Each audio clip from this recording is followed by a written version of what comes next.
نام ایڈوکیٹ سائمہ آغا ہے اور میرا تعلق ہائی کورٹ بار حیدرآباد سے ہے، اور میری ابتدائی تعلیم کی اگر بات کی جائے تو میرا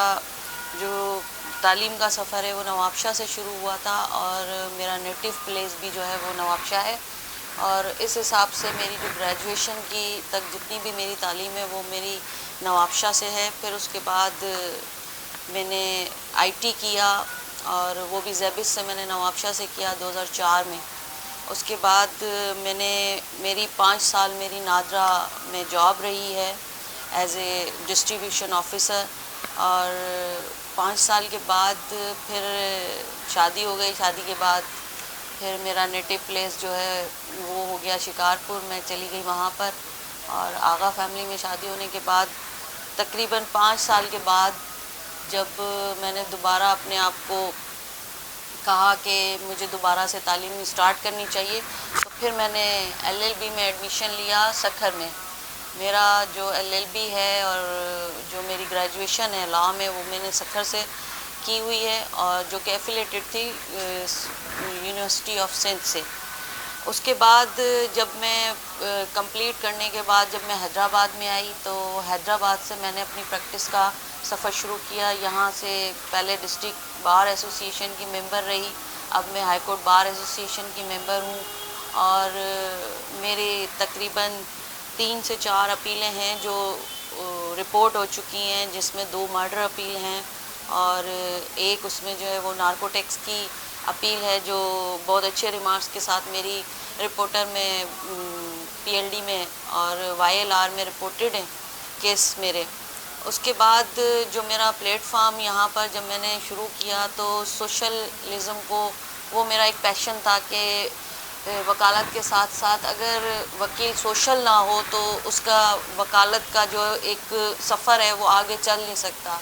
تو پھر میں نے سوشل پلیٹ فارمز جوائن کرنے شروع کیے، اور پھر اس کے بعد میری جو ممبرشپ ہے وہ ہیومن رائٹ کمیشن میں نے اپنی ممبرشپ کرائی، اور اس پلیٹ فارم سے میں نے شروع کیا، اور میں ایک کامیاب ہیومن رائٹ ڈیفینڈر بھی ہوں۔ اور ہیومن رائٹ ڈیفینڈرز کیا ہوتے ہیں؟ وہ ہوتے ہیں جو اپنی طرح کے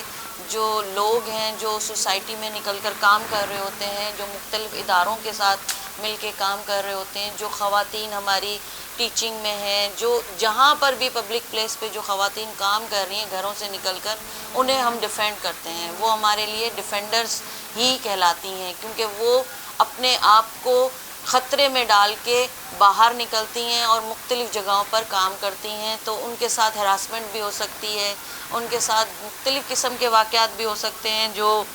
ہوتے رہتے ہیں۔ اس کے بعد میں نے جوائن کیا RRN نیٹ ورک، جو کہ ریپڈ رسپانس نیٹ ورک کے نام سے ہیومن رائٹ کمیشن نے شروع کیا حیدرآباد میں اور پورے پاکستان میں۔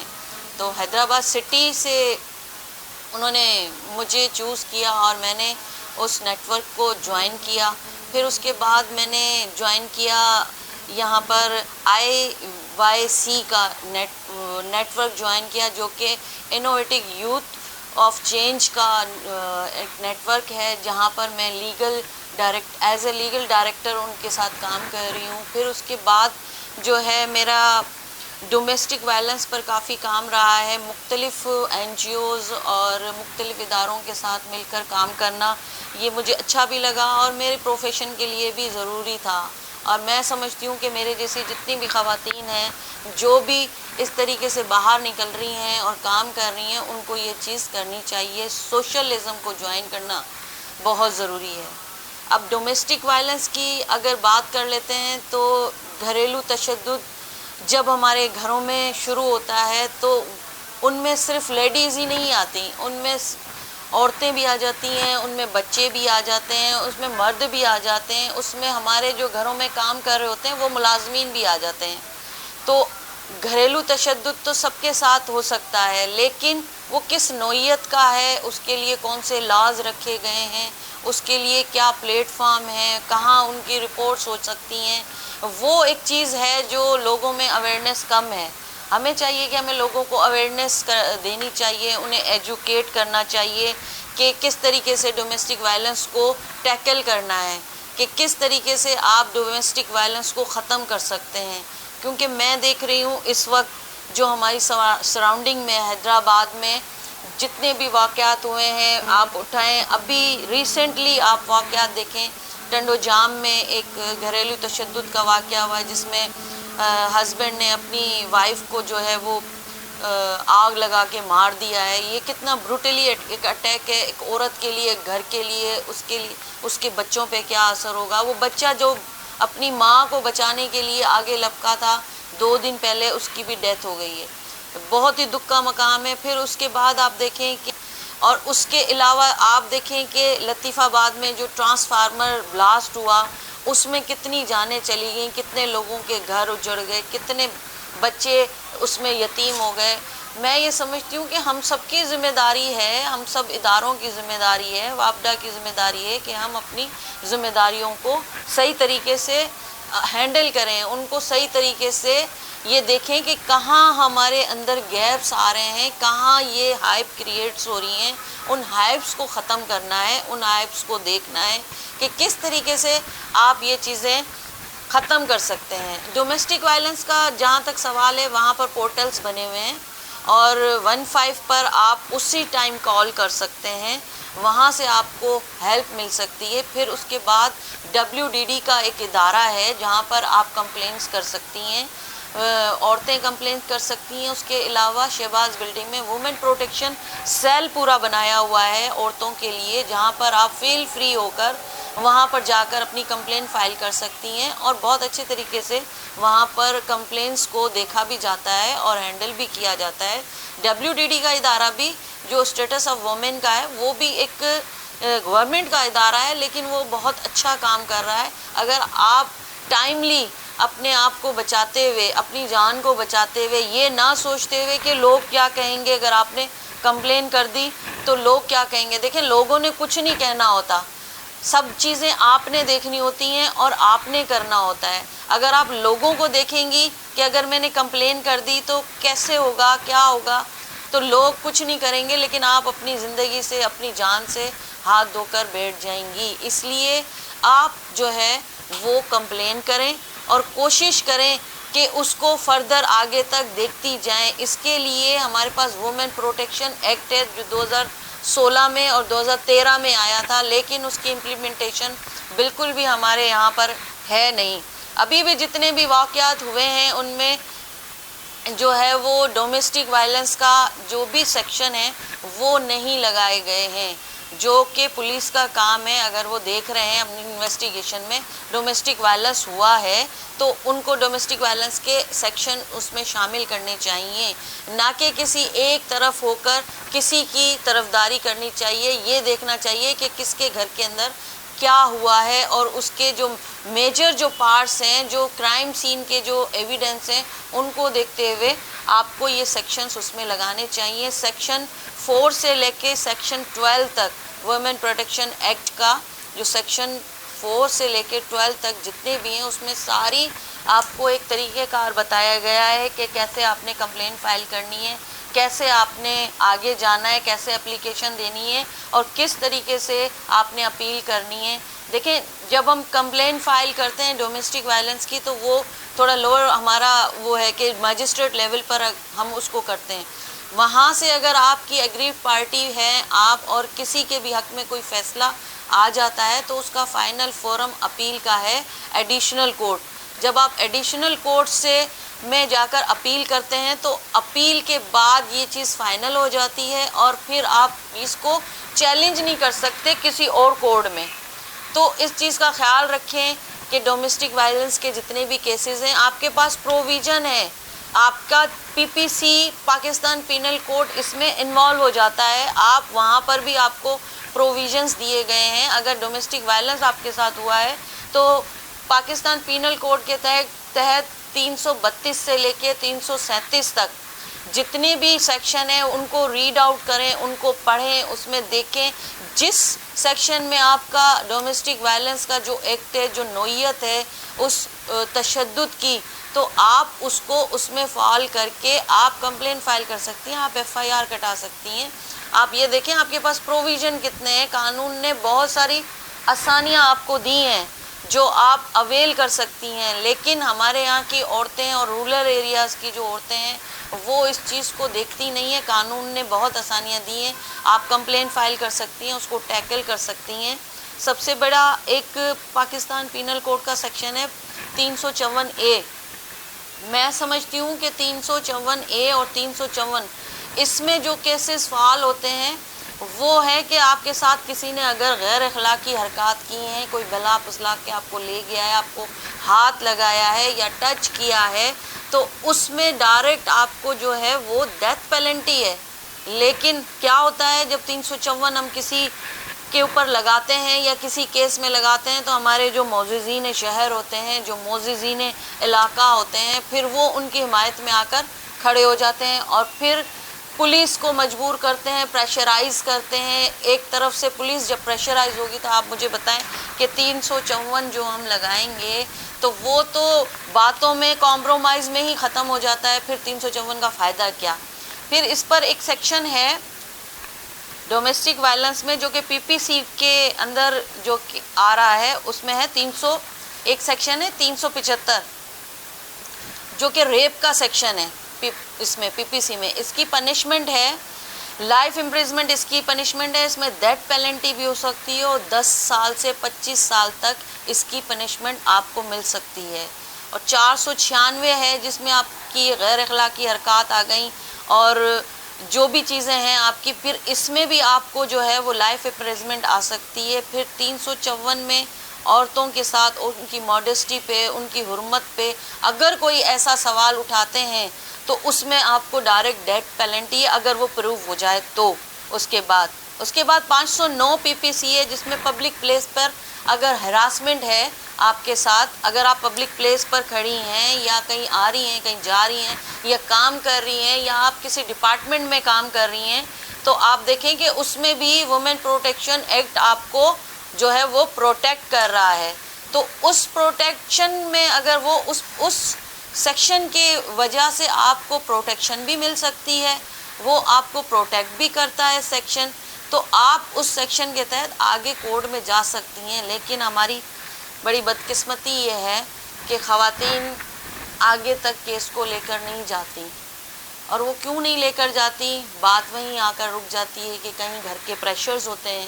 کہیں سوسائٹی کا پریشر ہوتا ہے, کہیں لوگوں کے پریشر ہوتے ہیں. کوئی کہتے ہیں کہ لوگ کیا کہیں گے, تو میں یہ کہتی ہوں کہ دیکھیں بریو بنیں. اگر آپ رپورٹ نہیں کریں گی تو ان کو کیسے دیکھا جائے گا, جب تک کیس رپورٹ نہیں ہوگا ہمارے پاس نہیں آئے گا, عدالتوں میں نہیں آئے گا, پروٹیکشن سیلز میں نہیں آئے گا یا کمپلین سینٹرز میں نہیں جائیں گے, تو ان کا ہوگا کیا؟ ان کا پھر یہی ہوگا کہ وہ ایسے ہی پٹتی رہیں گی عورتیں. جب رپورٹ نہیں کریں گی تو پھر یہ واقعات جنم لیتے ہیں, جو جنونی طریقے کے لوگ انہیں مار مار کے پھر وہ ہیبیچول ہو جاتے ہیں اور پھر ایک دن گھروں میں ان کی جو ہے وہ مردہ لاشیں ملتی ہیں. تو ڈومیسٹک وائلنس برداشت نہ کریں کبھی بھی. میری ان تمام بہنوں کے ساتھ یہ ریکویسٹ ہے کہ اگر ان کے ساتھ گھروں میں, باہر, پبلک پلیس پر, ڈپارٹمنٹس میں, کہیں اداروں میں, کہیں پر بھی کوئی بھی جو ہے ناانصافی ہو رہی ہے, کوئی ایسی حرکت ہو رہی ہے جو نہیں ہونی چاہیے, تو ان کو وہ چیزیں رپورٹ کرنی چاہیے. دوسرا ایک اسپیکٹ ہے کہ میں ایک لائر ہونے کے ساتھ ساتھ ایک لاء کالج میں لیکچرر بھی ہوں اور کوآرڈینیٹر بھی ہوں گورنمنٹ سندھ لاء کالج میں. اور وہاں پر جب میں نے چارج سنبھالا تھا تو اس وقت تک وہاں پر اتنے انوویٹیو جو ورکس ہیں وہ تمام رکے ہوئے تھے. پھر وہاں پر جا کے سب سے پہلے تو میں نے بچوں کے اندر یہ اعتماد بحال کیا کہ وہ ایک حیثیت رکھتے ہیں, وہ اگر کسی ادارے میں ہیں, کہیں پڑھ رہے ہیں, تو ان کی اپنی ایک رسپیکٹ ہے اور ان کے اپنا ایک فورم ہونا چاہیے جہاں وہ اپنی ساری جتنی بھی ان کی پرابلمز ہیں ان کو بیٹھ کر شیئر کر سکیں. تو اس فورم کے لیے میں نے انہی بچوں میں سے کچھ بچوں کو, سینئرز کو ملا کر ایک فورم بنایا اور ایک کالج کا بورڈ بنایا باقاعدہ. پھر اس کے بعد میں نے سوچا کہ اگر ہم کالج کے اندر ایک جو سرگرمیاں جو ہماری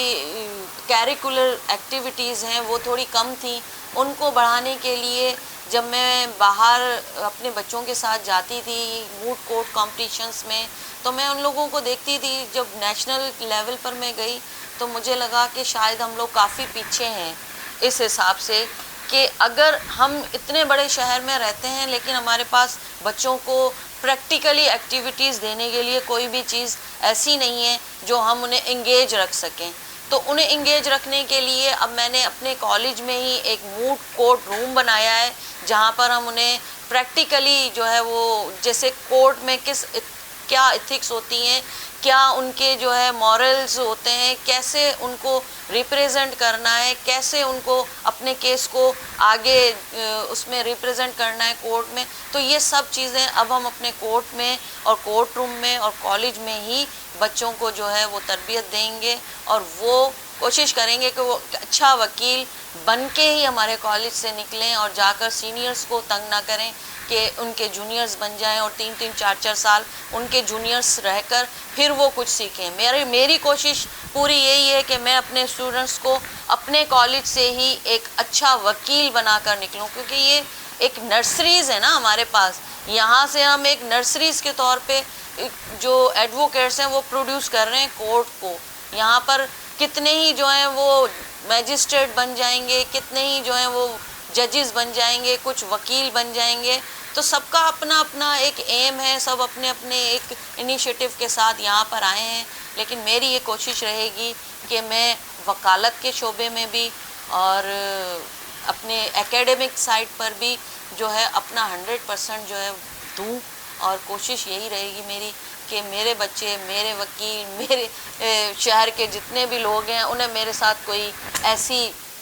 پریشانی نہ ہو. کیونکہ پازیٹیوٹی اگر آپ جتنی پھیلائیں گے اس سے آپ کو جو ریٹرن آئے گا وہ پازیٹیوٹی کا ہی آئے گا. ایسا نہیں ہے کہ آپ فیس بک کے اوپر کسی کی تصویریں اٹھا کر اور آپ کسی کے لیے لکھنا جب شروع کرتے ہیں تو آپ پہلے تصدیق کر لیا کریں اس کے خلاف کہ آپ جو لکھ رہے ہیں کیا وہ صحیح ہے, کیا آپ جس کا نام لے رہے ہیں کیا وہ صحیح ہے, یا آپ جس کی تصویر لگا رہے ہیں وہ ایک سوسائٹی کا ریسپیکٹیبل پرسن ہے, اس کی بھی کوئی عزت ہے, سیلف رسپیکٹ ہے, سوسائٹی میں اس کا ایک نام ہے. اگر آپ کے اس قدم کو اٹھانے سے کیا وہ ہرٹ تو نہیں ہوگی, یا وہ ان کے لیے کوئی نیگیٹیوٹی تو نہیں پھیل جائے گی. کیونکہ ہماری سوسائٹی کا جب ہم نام لیتے ہیں نا تو اس میں سول سوسائٹی, وکلا, اسٹوڈنٹ اور ساری پولیٹیکل پارٹیز بھی شامل ہو جاتی ہیں. تو پھر جب سول سوسائٹی اور اس سوسائٹی کی بات کرتے ہیں تو اس میں فیس بک پہ صرف ہم وکلا نہیں بیٹھے ہوئے ہوتے ہیں, وہاں پر